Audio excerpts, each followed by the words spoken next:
Las humanidades ambientales son un campo de investigación relativamente reciente que se ha establecido en los últimos 15 años.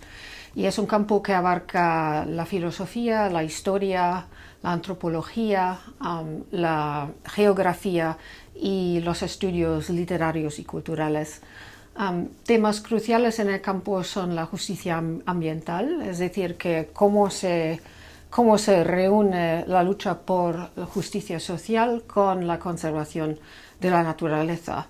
También representaciones en imagen o narrativa de la naturaleza y de las especies no humanas, representaciones de lugares y paisajes, los valores y la ética que informa las relaciones entre humanos y especies no humanas y el ambiente general. Y, por ejemplo, un tema donde el significado de las humanidades ambientales sobresale es la deforestación en el Amazonas. Para muchas organizaciones conservacionistas, el Amazonas es el pulmón verde del planeta y es un área que se tiene que conservar a todo coste. Mientras tanto, brasileños, peruanos y ecuatorianos lo consideran como parte de sus recursos nacionales. Y entonces la cuestión que surge es que quién controla los recursos naturales de la nación y por qué tendrían ONGs del norte global una voz en determinar cómo se usa este recurso.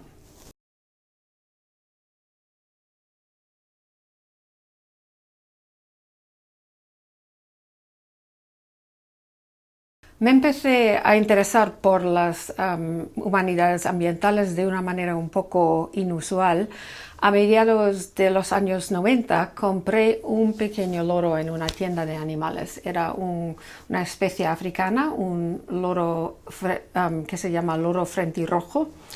Y esta pequeña hembra la traje a mi apartamento y la llamé Michiko. Y en los meses y años que siguieron, estaba muy sorprendida por la inteligencia y la sociabilidad de este animalito y su habilidad en manipular los humanos en su alrededor para hacer exactamente lo que ella quería.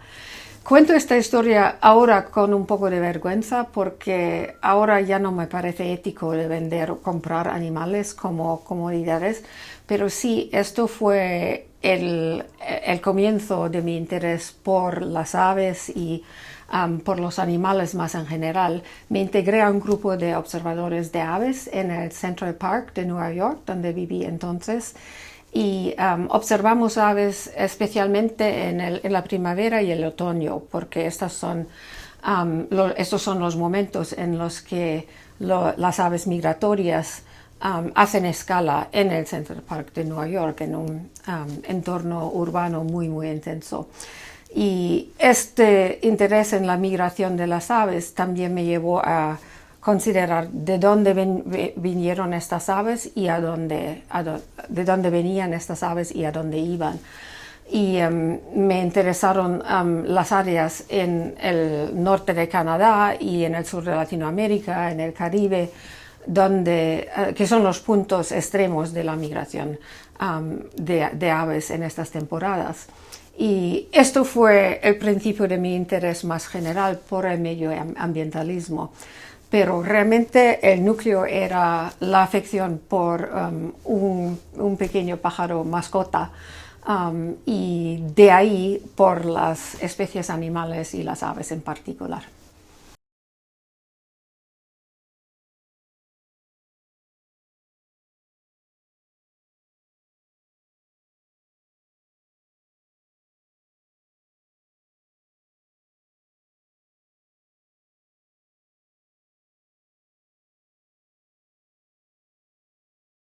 Propuse el concepto de ecocosmopolitanismo en un libro que se publicó en el año 2007. Era una reacción al enfoque anglófono que en aquel momento caracterizaba las humanidades ambientales. Es decir, que había muchos investigadores que se concentraban en zonas anglófonas, es decir, Gran Bretaña, Estados Unidos, Canadá y Australia, pero menos investigadores que se enfocaron en otras zonas y otros idiomas. Entonces era una llamada como para estudiar más las formas de medioambientalismo que se habían desarrollado en otros idiomas y en otras regiones, y para aprender de estas otras formas de medioambientalismo. También fue una manera de pensar en la relación escalar entre el enfoque ambientalista en el planeta como entidad y en lugares locales. Es decir, que por una parte el ambientalismo siempre se ha concentrado mucho en el destino del planeta y el bienestar del planeta como entidad, y esto, claro, fue proporcionado en parte por las fotos que trajeron las misiones Apolo, los viajes a la Luna en los años 60 y 70. Y el movimiento ambientalista en aquellos años adoptó el símbolo del mármol azul, de la Tierra vista desde el espacio, como un símbolo central para señalar el planeta como entidad y como su fragilidad y su preciosidad. Pero por otra parte también hay fuertes tendencias en el medioambientalismo para concentrarse en lugares locales y realmente conocer a fondo un lugar, un ecosistema, un paisaje particular. Entonces el ecocosmopolitanismo era una manera de pensar sobre la relación entre la ética que nos une a lugares particulares y el cuidado al planeta en general. El ecocosmopolitanismo también fue una reacción a las ciencias naturales orientadas a la ecología en aquel momento. Es decir, que observé que en muchas instancias científicos y sus estudiantes tenían una formación excelente en lo que a la ciencia se refería, pero muy a menudo, aunque no siempre, desde luego, no tenían un conocimiento igualmente profundo de las culturas, de los idiomas y de las historias de las regiones que investigaban. Entonces, por ejemplo, recuerdo que una vez, esto fue después del tsunami en el 2004, nos reunimos con un grupo de estudiantes que estaba a punto de viajar a las Islas Andamán para ayudar en la reconstrucción de hábitat y de viviendas después del tsunami. Y eran unos estudiantes de ciencia muy bien formados, realmente con un conocimiento profundo de la ecología de estas islas. Pero cuando pregunté que si habían aprendido un poco del idioma y de las creencias culturales y de la historia de las Islas Andamán, se produjo un silencio realmente impresionante. Nadie había pensado en esta dimensión. Yo pensé que esto era muy, muy importante, que si uno quiere ayudar a construir viviendas es imprescindible saber algo sobre tradiciones de construcción, sobre prácticas culturales alrededor de las viviendas en una región. Y entonces el ecocosmopolitanismo era una herramienta para unir las ciencias naturales y el conocimiento de idiomas y de culturas.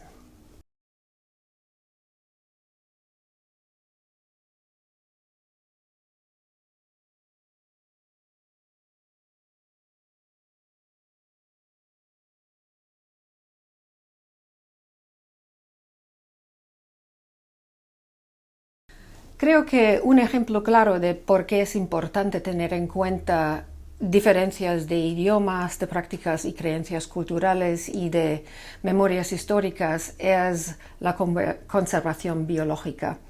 Entre los años 60 y 80 había muchas organizaciones conservacionistas con sedes en Norteamérica y en Europa que empezaban a crear refugios de vida silvestre, áreas protegidas y parques nacionales en África, en Latinoamérica y en ciertos países de Asia.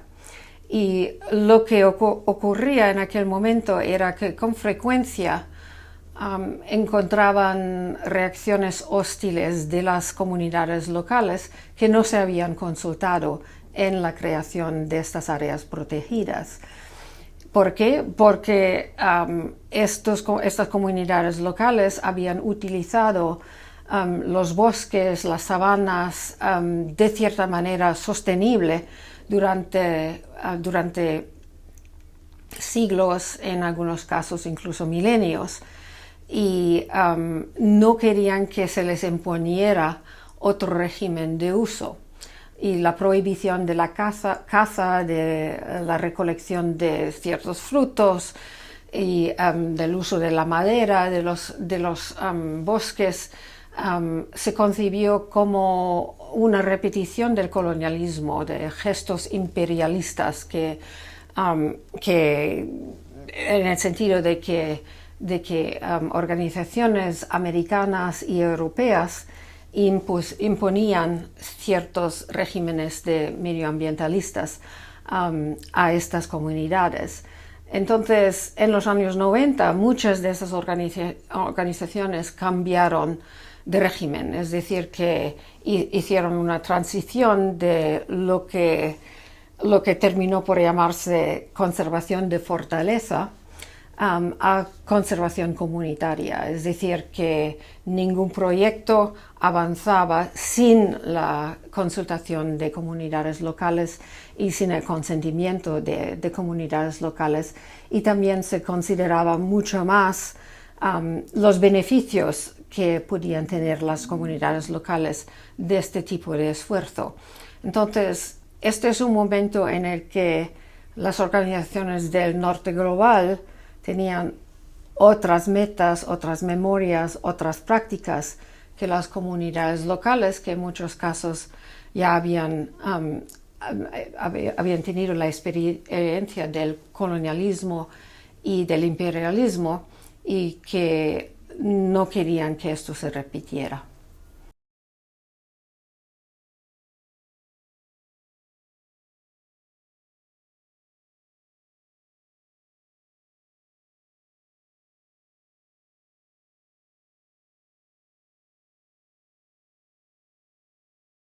Cuando uno mira las narrativas y las imágenes que acompañan debates públicos sobre la pérdida de biodiversidad, uno nota muy rápidamente que estas discusiones normalmente siempre enfocan una serie limitada de animales, y son casi siempre animales, no plantas. Entre los animales el enfoque es en vertebrados más bien que invertebrados, y entre los vertebrados más bien en mamíferos y aves, y menos en reptiles, anfibios y peces. Esto en círculos ambientalistas se llama con frecuencia megafauna carismática, medio en broma y medio serio. Es decir, que son especies que tienen cierto atractivo para los humanos. Es decir, que son especies que consideramos bellas o majestuosas o extrañas. Y la pregunta es que ¿por qué se seleccionan este tipo de especies? Y cuando hice la investigación sobre narrativas e imágenes sobre las especies en peligro, lo que encontré era que estas especies tienen un significado cultural. Es decir, que para las comunidades culturales que se enfocan en estas especies es que tienen una relación con la identidad cultural y las memorias históricas de esta comunidad. Por ejemplo, el tigre de Bengala y el oso panda son poderosos representantes de identidad nacional en India y en China. En otros casos son especies que tienen que ver con la historia de una comunidad cultural. Por ejemplo, el dodo era una paloma no voladora en la isla de Mauricio que se exterminó en el proceso de colonización. Hoy hay imágenes del dodo casi en todas partes de Mauricio y de cierta manera se celebra el dodo como marco de la identidad cultural de la isla y también como la supervivencia, es decir, la existencia más allá del colonialismo. Otro ejemplo es el tilacino, un animal que se exterminó en la isla de Tasmania, que es parte de Australia, a finales del siglo XIX y principios del siglo XX. El tilacino también se encuentra en muchos productos y en muchos debates públicos en Australia hoy, pero de una manera menos celebratoria que el dodo en la isla Mauricio. Es más bien una expresión de pesar, de arrepentimiento de todo lo que se destruyó en el proceso de colonización. La parte de la naturaleza que se degradó o se destruyó a finales del siglo XIX y también la persecución de los humanos que ahí vivían antes, es decir, las comunidades nativas de Tasmania. Al principio pensé que este enfoque en lo que se llama medio en serio, medio en broma, megafauna carismática, era un aspecto del debate público, pero no de la investigación científica de la biodiversidad. Yo pensé que seguramente los científicos no tenían los mismos sesgos, pero cuando uno mira la lista roja de especies amenazadas que publica la IUCN, se nota que casi la totalidad de las especies vertebradas han sido investigadas en cuanto a su peligro de extinción. Y sobre todo, claro, los mamíferos y las aves. Pero cuando uno mira las plantas y también los invertebrados, es decir, moluscos o caracoles, y cuando se miran los hongos, lo que se nota es que solo una pequeña parte de estas especies se han investigado. O sea que, en cierto sentido, la investigación científica sí manifiesta los mismos sesgos que el debate público. Y cuando pregunté a los científicos sobre estas preferencias, me dijeron que, bueno, por una parte los científicos también forman parte de la cultura general y hay más científicos que están interesados en hacer investigaciones sobre aves que sobre moluscos u hongos. Por otra parte, también me indicaron que es mucho más difícil obtener fondos para investigaciones sobre una especie de planta o de insecto que nadie conoce y que los comités que otorgan estos fondos no conocen. Mucho más sencillo de obtener fondos para, digamos, una especie de mariposa o delfines o ballenas. Y entonces tenemos la misma estructura de preferencias en el ámbito científico. Y esto es importante, creo yo, porque demuestra que las preferencias culturales informan incluso la investigación científica. Ahora bien, la IUCN está haciendo unos esfuerzos heroicos para fomentar estudios sobre estas especies que se llaman deficientes en data deficient en inglés, es decir, donde no se tienen datos suficientes para saber si están en peligro de extinción o no.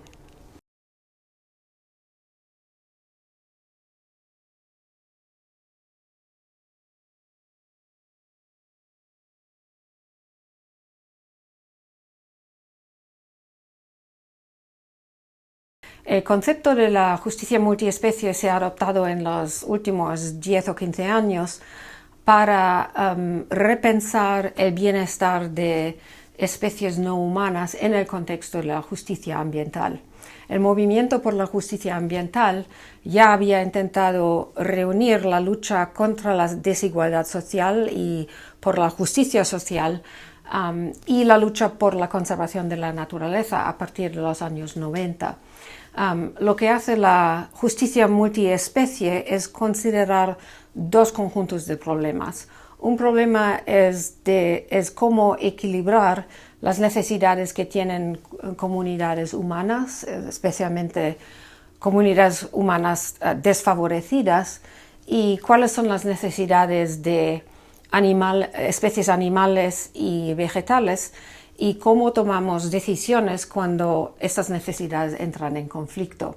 Esto es un problema con frecuencia en áreas rurales y silvestres, por ejemplo, cuando en muchas áreas de Norteamérica y de Europa uno quiere reintroducir predadores como lobos o linces, y por otra parte las necesidades de campesinos que quieren guardar sus ovejas y sus vacas, que a veces son atacadas por esos predadores.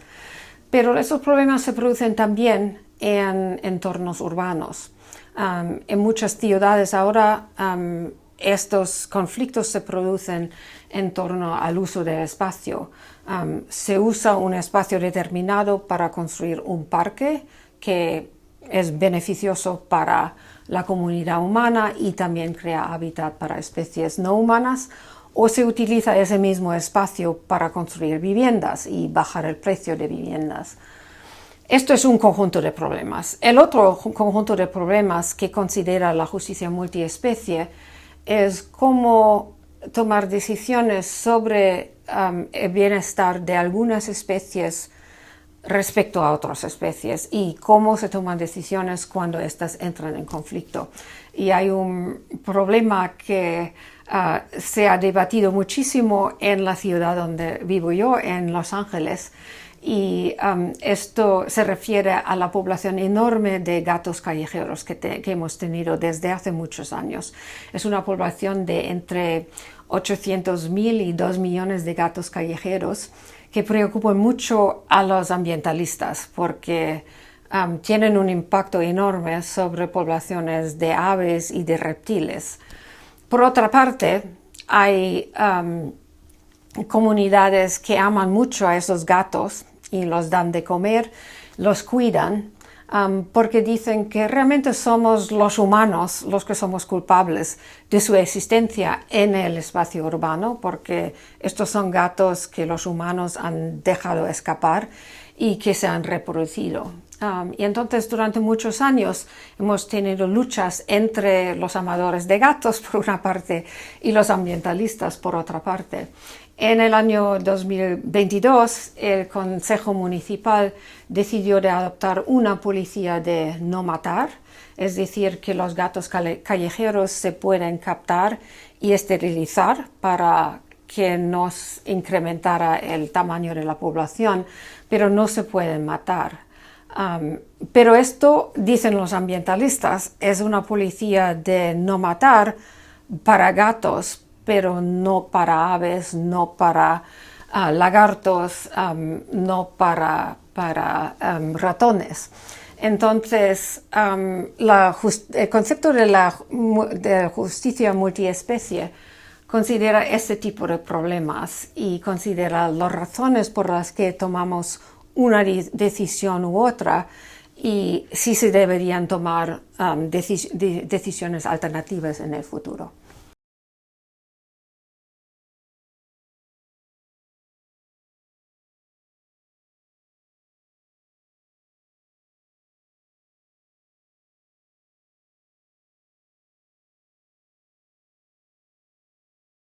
En muchas partes del mundo, el pensamiento de activistas norteamericanos y europeos ha sido muy influyente, desde alguien como John Muir, a Rachel Carson y Greta Thunberg. Y esta influencia ha sido muy positiva en muchos respectos, pero también se han perdido muchas oportunidades de aprender y de integrar otras tradiciones de conocimiento y de pensamiento ambientalista. Por ejemplo, tradiciones indígenas de gestionar la naturaleza, el conocimiento y la experiencia de agricultores y conocimientos y filosofías que han surgido de tradiciones asiáticas, en Japón, en China, en Taiwán, que son tradiciones filosóficas distintas de lo que se ha producido en Europa y en Norteamérica. Entonces, mi propósito en colaborando con colegas en Argentina, en Alemania, en el Japón, en Vietnam y en Corea del Sur, era de aprender sobre estas tradiciones y de integrarlas en nuestro conocimiento colectivo sobre los mejores métodos de gestionar la naturaleza. En América Latina, lo que ha influido sobre todo son tradiciones de gestionar la naturaleza que han surgido de cosmovisiones indígenas andinas, como por ejemplo el concepto del buen vivir, que se ha discutido muchísimo en humanidades ambientales en los últimos 10 años. Entonces, esta creación de redes internacionales es una oportunidad magnífica para enseñar, pero también para aprender y para ampliar nuestro entendimiento de lo que son las relaciones entre humanos y la naturaleza.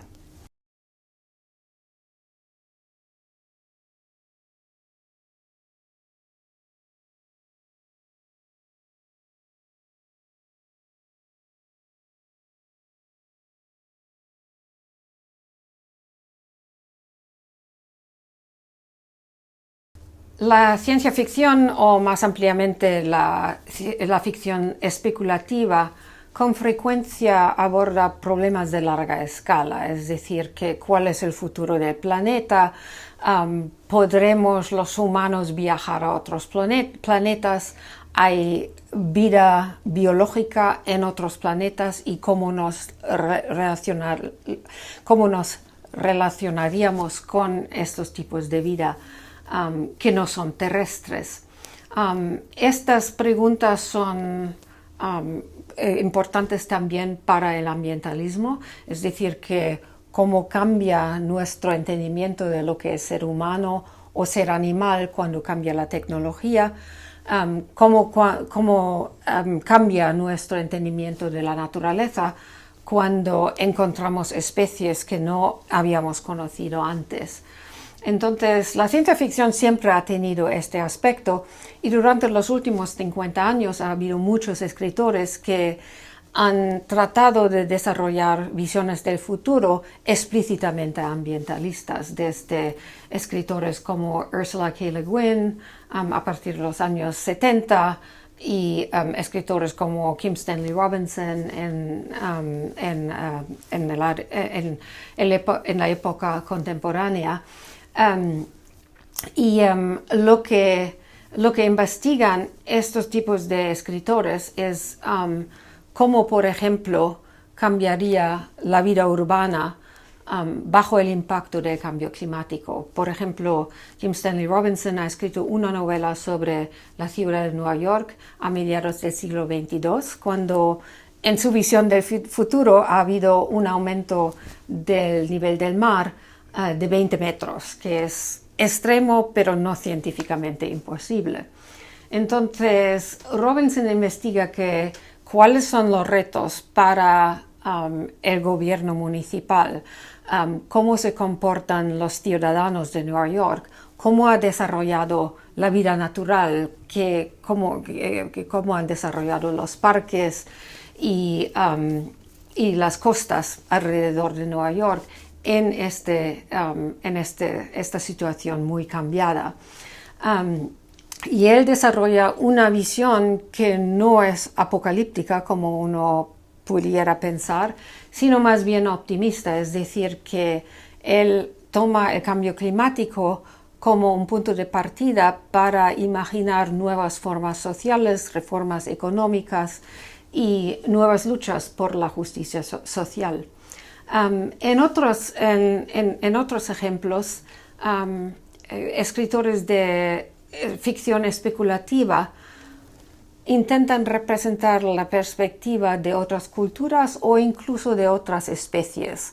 Es decir, que con frecuencia cuando aparecen alienígenas en visiones del futuro, estos alienígenas son alegorías de otras culturas o de otras especies y cómo nos mirarían a los humanos. Por ejemplo, hay una trilogía que publicó el novelista francés Bernard Werber en los años 90. Y esta es una trilogía de novelas donde la mitad de los protagonistas son humanos y la otra mitad son hormigas. Y ellos se encuentran en una ciudad francesa de tamaño medio, es una ciudad ordinaria, pero claro, entonces él investiga cómo comunican estas dos especies, cómo entienden los humanos la vida de las hormigas y cómo miran las hormigas la vida de los humanos. Entonces un experimento realmente muy interesante desde un punto de vista ambiental, porque se mira la sociedad humana desde un punto de vista de una especie animal y una especie muy remota de los humanos. Entonces, este tipo de experimento literario ofrece oportunidades para pensar distintos itinerarios en el futuro y distintos escenarios medioambientales.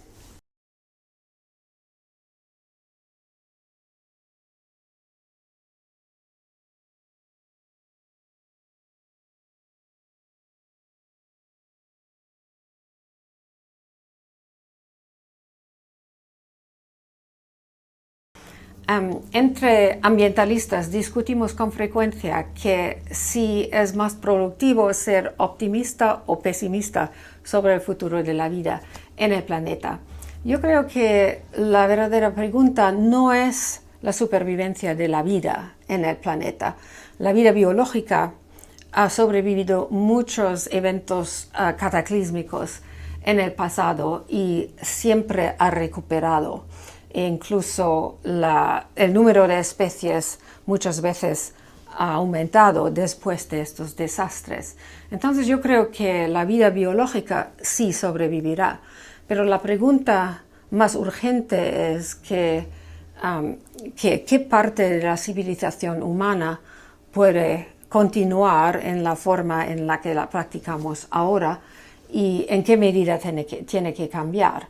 No solo para asegurar nuestra propia supervivencia, sino también la supervivencia de especies no humanas. Yo creo que esta es realmente la pregunta y es difícil no ser en parte optimista y en parte pesimista sobre esta pregunta. Por una parte, creo que hemos incrementado enormemente nuestro conocimiento y entendimiento de la naturaleza, de la ecología de especies no humanas, por una parte, y por otra parte, nuestro entendimiento del funcionamiento de sistemas ecológicos globales. También hemos avanzado muchísimo en la tecnología. La tecnología solar, por ejemplo, ahora es mucho más sofisticada, mucho más avanzada y mucho más barata de lo que era hace algunas décadas. Entonces, esta parte sí es razón para ser moderadamente optimista.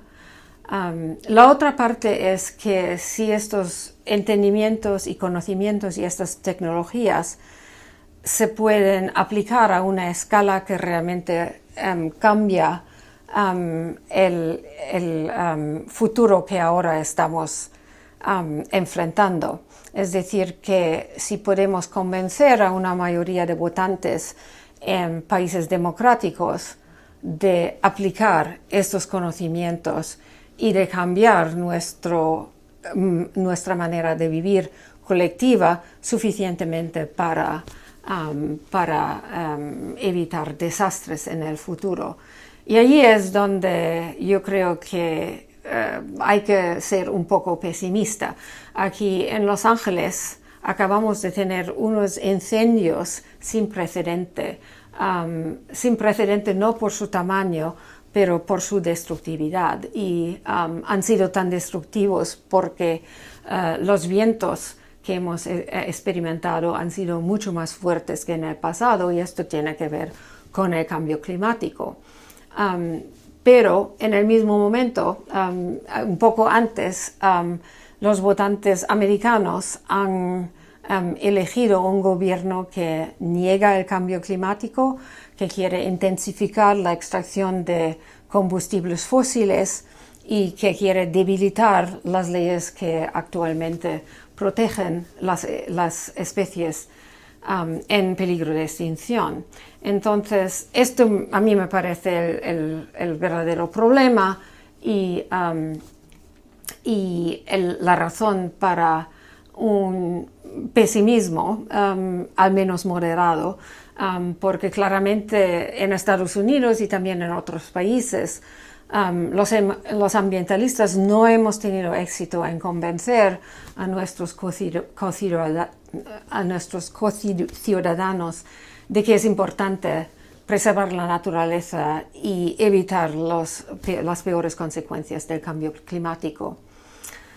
En términos prácticos, a mí me ayuda lo que dijo el filósofo italiano Antonio Gramsci hace más de un siglo, que él enfatizó en el contexto de la lucha por la justicia social, que hay que tener un pesimismo del intelecto, pero un optimismo de la voluntad. Es decir, que uno puede ser pesimista en cuanto a los hechos y la capacidad de colectivos humanos de efectuar el cambio que es necesario. Pero por otra parte, hay que tener cierto grado de optimismo para continuar la lucha, que es la lucha lo que importa, y esto sí que tiene que continuar, y para esto un grado de optimismo es absolutamente necesario.